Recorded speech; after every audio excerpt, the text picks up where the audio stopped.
ලෞතුරා බුදුරජාණන් වහන්සේ වදාළා පින්වත් මහණෙනි අසූචි ගොඩක සුවඳ આવොත් බල්ලට හිතෙනවා කියනවා ඒක කණ්ඩ ඇත්තන් කියලා.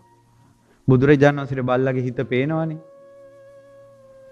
රස කෑමකට ආසයි වගේ තමයි බල්ලා ගොඩාක් මාස මිනිස්සෙෝ ජරා කරන දේවල් කණ්ඩ, චූටි ළමයි ජරා කරන දේවල් කණ්ඩ. නමුත් අපි ඒ උන්ට මස් එක්ක බත් දුන්නා කියලා, එහෙම නැත්නම් කිරිබත් හදලා දුන්නා කියලා, උන් අපි හිතුවට ඌ බඩගින්නට කනවා. නමුත් උන්ගේ ජීවිතේ රසවත්ම කෑම අසුචි. බල්ලෙක් වෙලා උපදින්නේ දිව පිනවන්න පව් කරපු අය.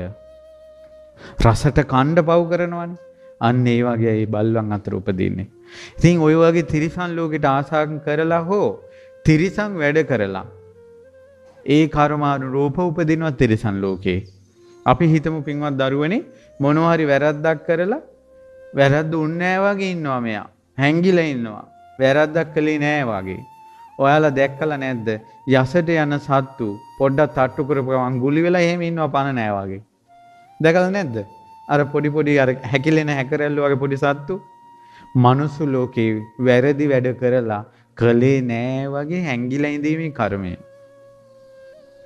තමන් යමද්ද කළේ ඒකම විපාකෙට ආවා. චූටි ළමයි, ලොකු ළමයි, වැඩිහිටියයි කියලා නැහැ. කර්මෙම තමයි. ඇවිලෙන ගින්දරක් පොඩි ළමෙක් ඇල්ලුවත් පිච්චෙනවා, තරුණයෙක් ඇල්ලුවත් පිච්චෙනවා, වැඩිහිටි කෙනෙක් ඇල්ලුවත් පිච්චෙනවා. එතකොට ඒක පිච්චෙනවා කියන එකට එයාගේ වයස බලපානවද? අන්න ඒ වගේ තමයි පාපේ කියන එකට එයාගේ වයස බලපාන්නේ නැහැ. අනේ චූටි කාලේ ඉඳලම මේ පින්පව් ගැන අහලා ඔයාලගේ ජීවිතවල පව් නැති වෙනවා නම්, අකුසල් කරන්නේ නැත්තම්, හොඳ දේවල් නම් කරන්නේ, ඔයාලා කොයි තරම් හොඳ අයද? ඔයාලට මැරෙනකොට කවදාවත් බය වෙන්න දෙයක් නැහැ. අපි කවුරුත් මැරෙනවා පින්වත් දරුවනේ.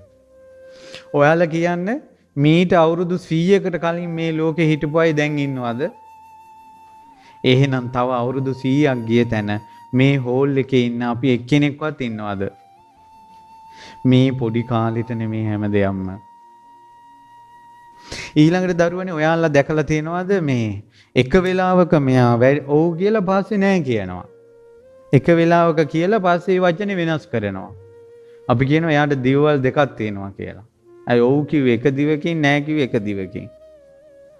වචන දෙකක් තියෙන කෙනා මරුණාට පස්සේ තිරිසන් ලෝකෙ උපදිනවා. දිවවල් දෙකක් තියෙන සත්තු අතර.